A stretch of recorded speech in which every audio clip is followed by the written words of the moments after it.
Well, who would have thought that after only 6 weeks, we are already talking about sacking the head coach?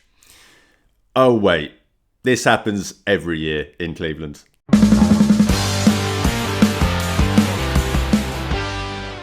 Hey guys, welcome back to my channel, or if you are new here, then please do me a favour and hit that subscribe button. So, the Cleveland Browns suck, it's not a secret, they are 1-5.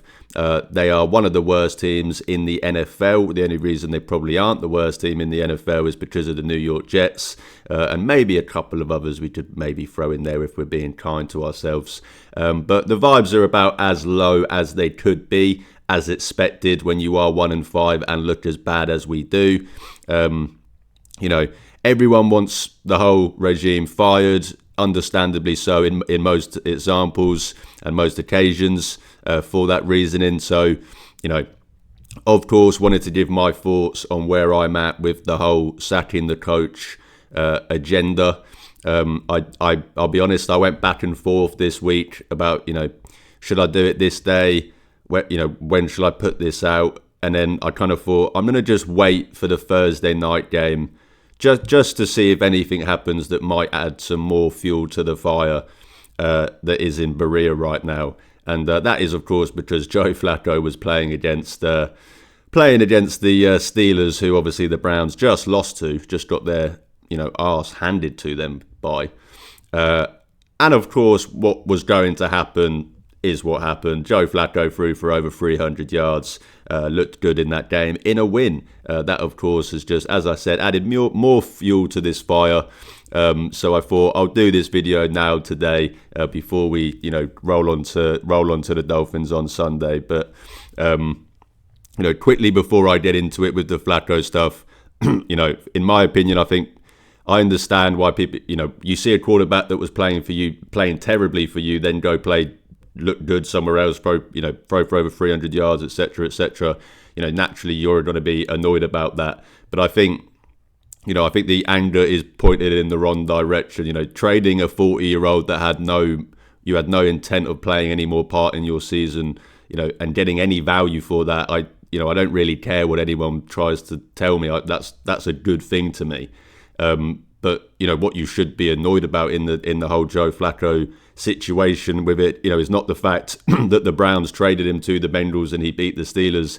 It's more so the fact that the Browns were in the position to A, have to start Joe Flacco going into this season, B, be the reason he looked so bad because of the weapons and the offensive line around him and everything that led into that. That's what my takeaway was from watching that game, is just, wow, the Browns have really neglected the roster and the offense. Not, oh my God, we should have never traded away Joe Flacco and he could have led us to the playoffs this year. That was not in any way what came to my mind. So I do think we are kind of, pointing the anger in the wrong direction with the Joe Flacco stuff last night. But at the end of the day, as I said, I understand when you see someone that was terrible for you then go play well and beat your biggest rival the following week after you lost to them, you're obviously going to be annoyed by that. But as I said, with the whole coaching fire and stuff, wanted to give my thoughts on it. I want to talk about what I am concerned about with Kevin Stefanski. I'm someone that has defended Kevin Stefanski on multiple occasions during his tenure in Cleveland. So, coming from someone that had that perspective, I want to kind of talk about where I'm at, my concerns with him, play a little bit devil's advocate, shall I say, give some arguments the other way that are involved in this as well. And then obviously, as I said, kind of, give you my idea of where I am at with this and what I think the Browns should do, in my opinion, going forward. So, as I said, starting with my concerns with Kevin. So, and it kind of stems from, as I said, where my defensive of Kevin was in previous years. So, the reason I've believed that Kevin Stefanski is a good head coach during his tenure in Cleveland was his ability to raise the floor of his team. He came into a franchise that was the worst franchise in the NFL in the previous 20-year period, made the playoffs once in 20 years. That so many different people came into the Browns in the last decade plus, and, with that kind of burden on them and were unable to shake it off, were unable to get past it and unable to go and win games in spite of it. And Kevin Stefanski was the first guy in over a decade to, be able to come in and do that. Of course, 2020 going 11-5 in his first year. People are going to say it's the COVID year. At the end of the day, you still had to play football games against other teams. Make the playoffs for the first time in nearly 15 years. I think it was 15 years. So obviously to come in there and as I said, his ability to raise the floor of his teams. 2020, that Browns roster had a lot of issues. Their defense was not great.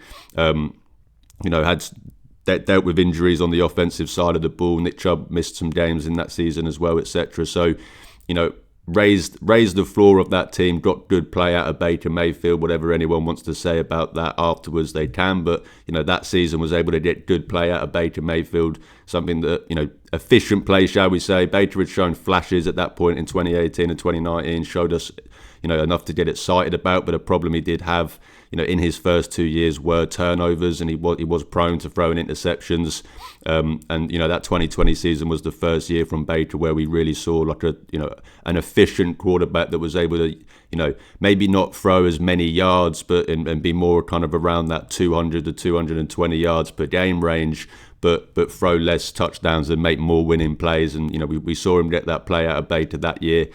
Obviously, what then happened in 2021 with the injury with Baker, everything that went into that season, you still had a Joe Woods defense at this point, on top of all of the kind of, dysfunction on the offense, the inconsistencies on the offense with Baker in and out, not knowing whether he was going to play each week with the injury, the shoulder injury. To go 8-9 in that season, yes, that's not a success, but that team could have easily fizzled out and been a disaster season like we saw last year with the injuries they suffered, and could have lost a lot of less games than that. Of course, then the Browns trade away Baker Mayfield. They trade for Deshaun Watson. We all know how that went. We all know everyone has their opinion on that. I for one, just as I mentioned earlier with someone else, I refuse to believe that Kevin Stefanski was the main orchestrator of the Deshaun Watson trade. I believe this was a move that was made by someone higher up than him. So whether, I'm not sitting here saying that he was a Baker Mayfield guy and that he wanted Baker Mayfield and he wanted him to be his quarterback. That's not what I'm saying at all. But I highly doubt it was Kevin Stefanski that was leading the charge for Deshaun Watson. So, I don't give him the full blame for the Deshaun Watson trade. And of course, that first year, getting suspended 11 games, having to start Jacoby Brissett for 11 games, still had a Joe Woods defense. And went 7-10. They were competitive throughout the season. They beat good teams that year. They were still in the in a playoff, kind of mathematically in the hunt, shall we say, until the final couple of weeks of the season.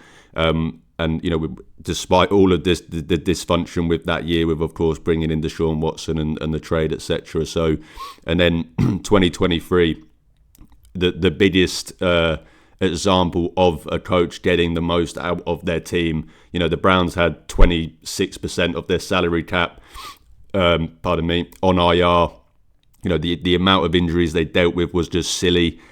Obviously, the Nick Chubb injury, losing your best player on offense, etc., losing your quarterback, all of that stuff, and was able to go 11-6, make the playoffs. Of course, disappointing playoff loss, but as I said, that was the biggest example of raising the floor, and all of those things led to me to my belief in Kevin Stefanski as a coach, as someone that if they were able to actually stay healthy for a full season, have the weapons, bring weapons in that around him, have these things that could work around him, that he would be a successful head coach. And whilst that's not been disproved this year, the idea of raising the floor has slightly taken a damage. I'll say slightly more, quite convincingly taking a damage.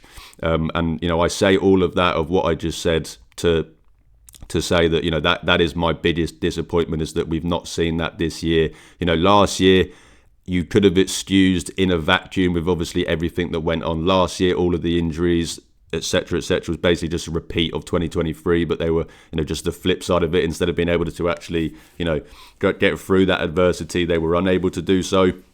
And, if the Browns came out and were good this year, obviously none of us expected them to be great this year, but if the Browns were good this year, in a vacuum, you could have looked at last season and gone, well, yeah, that was just kind of one of those seasons. We've seen plenty of great head coaches have those kind of seasons where everything falls apart around them and the team does bottom out. Pretty much every great head coach that has ever been has had at least one of those seasons. But when you then get to now, this season, the team's 1-5. Yes, they're still dealing with the same issues. Yes, they're still dealing with a lack of investment on the offensive line. Yes, they're still dealing with a lack of investment in offensive weapons. All of that stuff that is out of control of Kevin Stefanski, but he is unable to raise the floor of this team, whereas in previous years he has been able to. What the reasons for that are, I'm not 100% sure. I'm not going to sit here and give a strong opinion on what I think it is, because I don't know. Is a part of it that he's lost some of that locker room and some of the confidence in the building? Maybe. Is some of it that, as I said, it just, maybe he got really lucky the other years where he was able to raise the floor, and this is closer to his ability and his production as a coach. I really don't know. But what I do know is that, he has been unable to do what had led me to believe he was a good head coach, over the last 2 years. And that's my biggest concern with Kevin Stefanski. And, obviously, the second concern as well is the offense, how bad the offense has looked in the last 2 years. You would be silly to ignore that. When you have an offensive-minded head coach and you fail to score 17 points in what feels like 2 years, that is unacceptable. And that's kind of where I'm at with it now. As I said, I still do think he is a good coach, and those seasons where he raised the floor of the team were because of him. They weren't just some fluke and other things like that. But I think when you get to a point now where we are questioning that, with of course his being unable to do that the last 2 seasons, and then you factor in the fact that you are you're an offensive head coach, you are the offensive coordinator, and the offense is historically bad and just doesn't seem like there's any light at the end of the tunnel, and there's no way for it to get better. As I said, to play devil's advocate a little bit, I kind of mentioned there before earlier with the kind of what led me to believe he was a good coach, and what if I'm still sat here trying to argue that, and I'm still was someone that sat here and said, no, you can't criticise Kevin Stefanski, which of course is not what I'm trying to do. But if I was someone that was doing that, you would point to all of those things that I mentioned. The lack of investment on the offensive line is not Kevin Stefanski's fault. The fact that the offensive line has been the most injured offensive line in the NFL the last 2 years is not Kevin Stefanski's fault. Having to play a different 5th, 6th string tackle, different tackle combinations every single week is not Kevin Stefanski's fault. The lack of investment in the weapons on offense is not Kevin Stefanski's fault.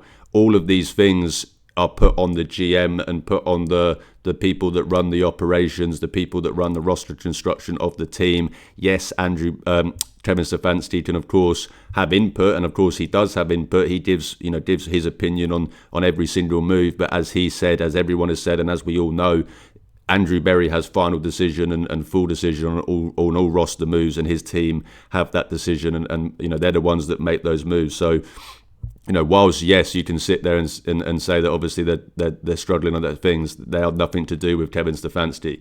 The reason why the offensive line is as bad as it is nothing to do with him, and the reason why there's no weapons on the team is nothing to do with him. But with all of that being said, it does get to a point where, as I said, I expect you to raise the floor at least as someone, as a head coach, that was the kind of one of the biggest things that I championed about you, as someone that, that was what you got the most credit for in your tenure in Cleveland, was being able to deal with adversity, being able to raise the floor of the team.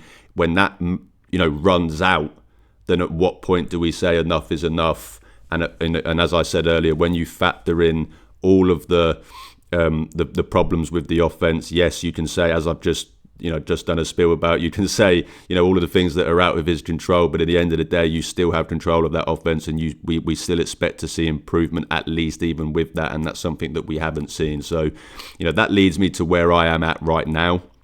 And that's where we get to the point where, anyone still watching is probably going to get annoyed at me, because, of course, with the title, the thumbnail of this video, the whole idea of should the Browns sack Kevin Stefanski, and I'm still going to sit here and say that I am neutral on this decision, which I know a lot of people, start throwing tomatoes at me or cabbage, whatever. I know a lot of people might get annoyed by trying to, fence it, shall we say. But, let me just give the context behind it and why I feel that way. As I said, as someone that believes that Kevin Stefanski was a good head coach, I say was a good head coach, is a good head coach, as someone that has defended Kevin Stefanski for numerous things throughout his time here, and as someone that has, last year when everyone wanted him sacked, as someone that, after everything I had seen leading up to that season, I wanted to see at least how he responded to the first season where the team bottomed out, etc., etc. All of that stuff and the arguments that I made, to get from that point to me sitting here now and saying that I'm neutral on the idea where,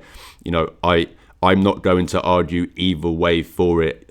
I don't. If anyone wants to come and say that they believe that Kevin Stefanski should be sacked, I would say I'm not going to disagree with you. And if someone came to me and said that I don't think he should be sacked because of this, I would probably say I'm not going to disagree with you. I'm pretty neutral on it right now, as neutral as I've ever been about it. Whilst I am convinced that if Kevin Stefanski was sacked and went somewhere else, he would be successful. I truly do believe that, and I think it would take a lot to move me away from that. But with that being said, at the same time, it gets to a point where, with everything I mentioned earlier, where your biggest strength is no longer being shown, and you're in charge of the offense. You're the offensive coordinator. You're the offensive-minded head coach. And what we've seen from the offense is unacceptable, and it gets to a point where you just can't carry on with that. So, as I said, I'm pretty neutral on it, but I do believe that if you do sack Kevin Stefanski, you have to sack the whole. You have to bring the whole thing down. I don't see any scenario where you should sack Kevin Stefanski and keep Andrew Berry. I don't think that makes any sense. As I mentioned earlier, with some of the, all of the things that aren't the fault of Kevin Stefanski are the fault of Andrew Berry. Andrew Berry is in control of this roster. He is the one that has not invested in the offensive line. He is the one that has not invested in weapons. He is the one that has constantly failed on weapons when drafting in the draft. And, I can sit here and argue some good things about Andrew Berry and some of the good things that he's done, etc., etc. And this is not me saying that he should be, 100% fired. But I believe that there's just no realm where you should be sacking Kevin Stefanski, putting all of the kind of onus and all of the blame on him, and then keeping Andrew Berry and having him carry on making roster decisions and have him decide who the next head coach is. I think if you do decide to sack Kevin Stefanski, you sack Andrew Berry as well, and you start completely over. That is what I would do if that's the decision that they get to. And also, if they do get to the decision, even if they get to the decision after this game against Miami, I don't think that they should do it mid-season. I've never really been for that. I think if you are going to... If you're going to sack a guy, you sack him at the end of the season in most cases. People can say, well, what's the point? You're going to lose more games. The team's 1-5. Do you want them to win more games at this point and sack the coach? You'd rather they bottomed out, get a better draft pick at that point anyway. I'm pretty sure most people would believe that. And, I just think that, the only scenario where sacking a head coach during the season makes the most sense for me is, A, you've got a rookie quarterback that, as we've seen with Cam Ward this year, as we obviously saw with Trevor Lawrence and Urban Meyer, that you are genuinely concerned that their whole development is going to just get completely stunted because their head coach is that bad. And you've invested obviously a first round pick or a top 5 pick in this guy, and you obviously can't afford for that to happen, or vice versa. You're a team that's good, expected to be good, and your head coach is clearly obviously holding you back, and you're 4-6 or something, and you believe by sacking the head coach, injecting that kind of, everyone knows the kind of, when you bring in a new guy mid-season, you get that short-term little buzz from it. Maybe that can win you a couple games and save your season and put you back into a playoff spot, and if that's, you're in that kind of all or nothing mode. But a team in the Browns situation going into this year, we all knew this was a transition year. Nobody sat here nobody who was serious that talked about the Cleveland Browns sat there and tried to argue that this was a playoff contender and that this was a team that was going to go and challenge for a Super Bowl. Even the most optimistic, probably more people like me, had around 7, 8 wins, best case scenario. So it's not like you're punting on a season where you had Super Bowl aspirations by keeping the head coach that you're going to sack at the end of the season. So if they do come to that decision, I don't think they should do it until the end of the season. And as I said, whether or not they do it at this point, I'm pretty neutral on it. If they don't do it, I obviously expect to see massive improvement, massive changes in terms of what Andrew Berry does this offseason, what Kevin Stefanski does for the rest of the season, etc., etc. And I would expect that. Whereas vice versa, if they do decide to sack them at this point, I don't think that I'm going to argue against that. I would completely understand it and would welcome it to a sense of understanding what they're trying to do and the moves that they're making. So that's where I'm at on it. The whole thing is kind of annoying. I don't want to talk too much longer because I probably will end up just going into a rant about the whole kind of discourse, because as I said, I do believe that every fan has a right to be angry, has a right to be sad, has a right to show any emotion that they want towards their team. That is their right as a fan, and nobody can take that away from them, and nobody should try to take that away from them.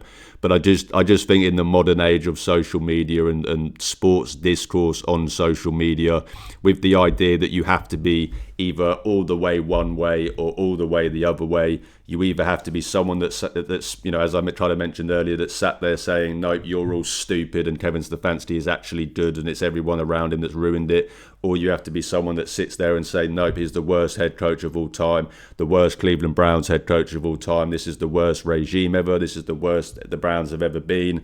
And I understand, as I said, all the emotions that lead you to feeling that, but when you take a step back and you realise, and maybe it's easier for me to do that as someone that is not living in Cleveland, I don't have to live and breathe this discourse every single day, but as I said, you take a step back and you think, is this the worst time ever to be a Cleveland Browns fan? Because, even me, I remember 1-31, and that was not very fun at all. And I definitely felt worse then than I did now. But as I said, that's not to tell anyone how to fan. You feel how you want to feel. But I just think the discourse in most case scenario, that's the discourse that is generated by talking heads that, basically get paid to shout into a microphone.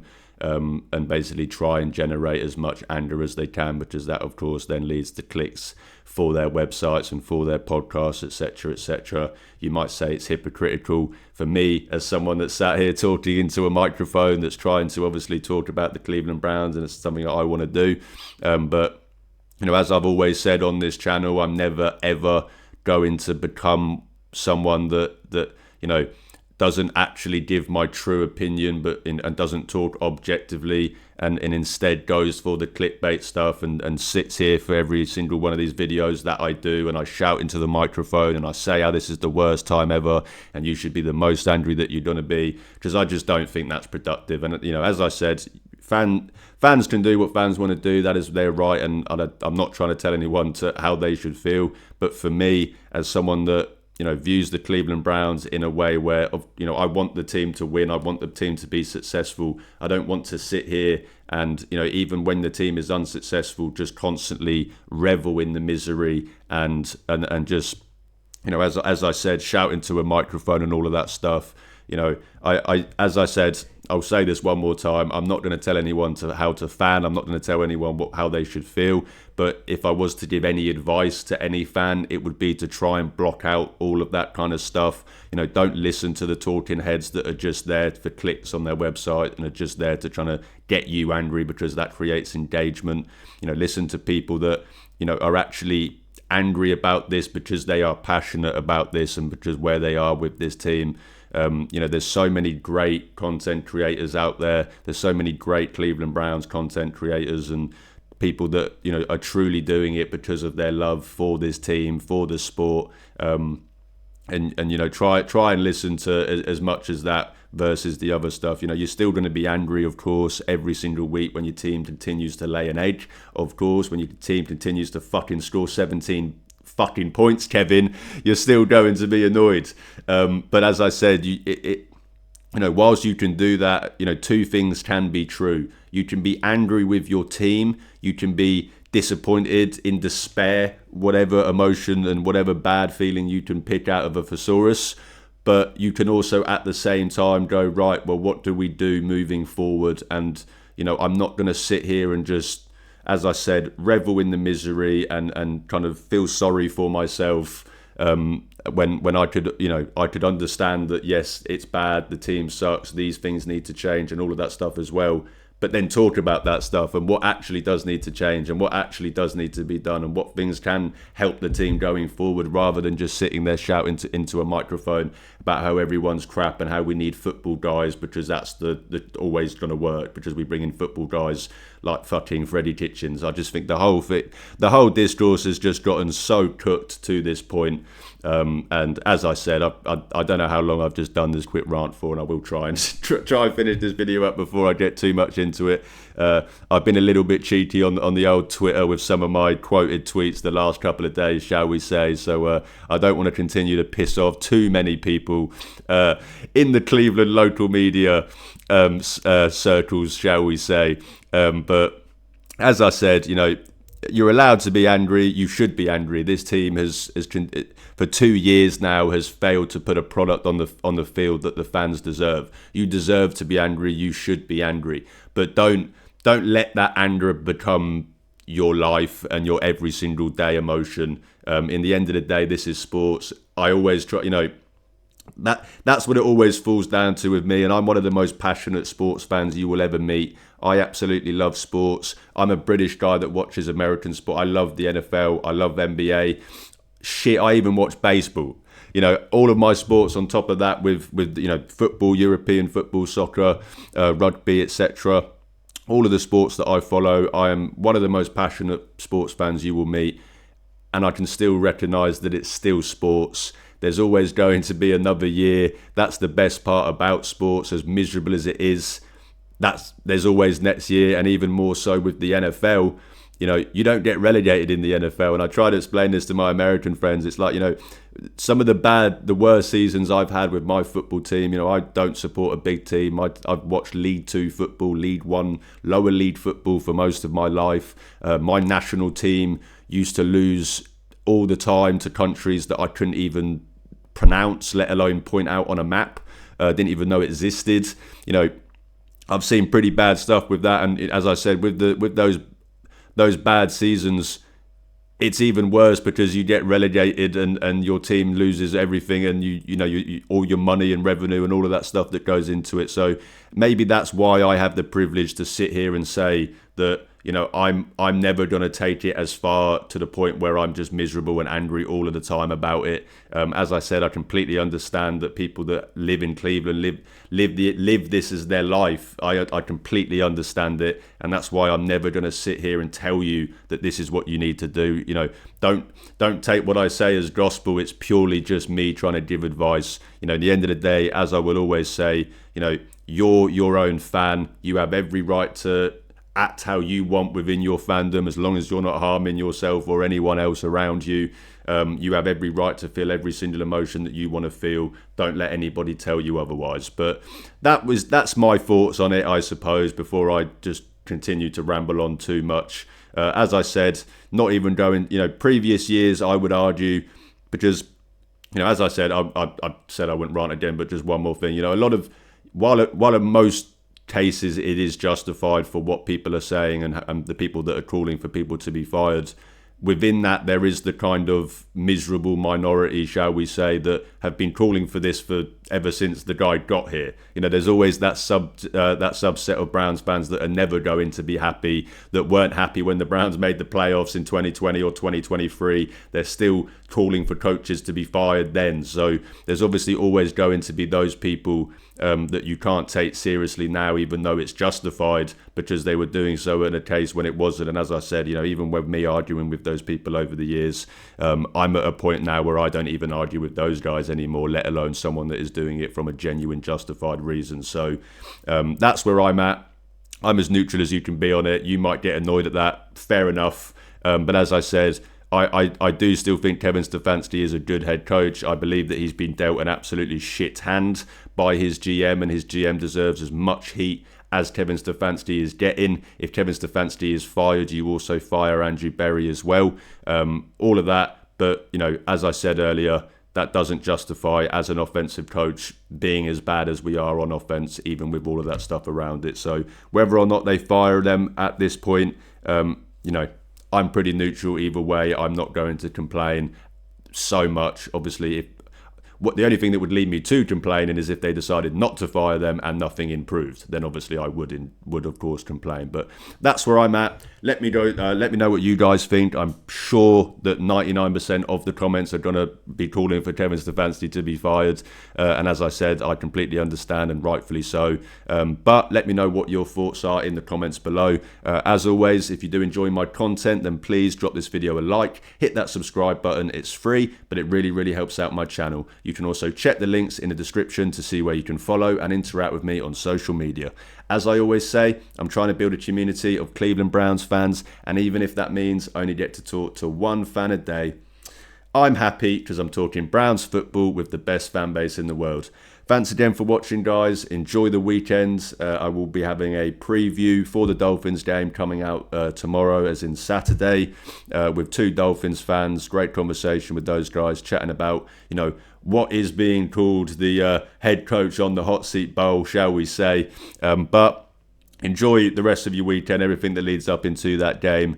And most importantly, as always, as bad as it gets, go Browns.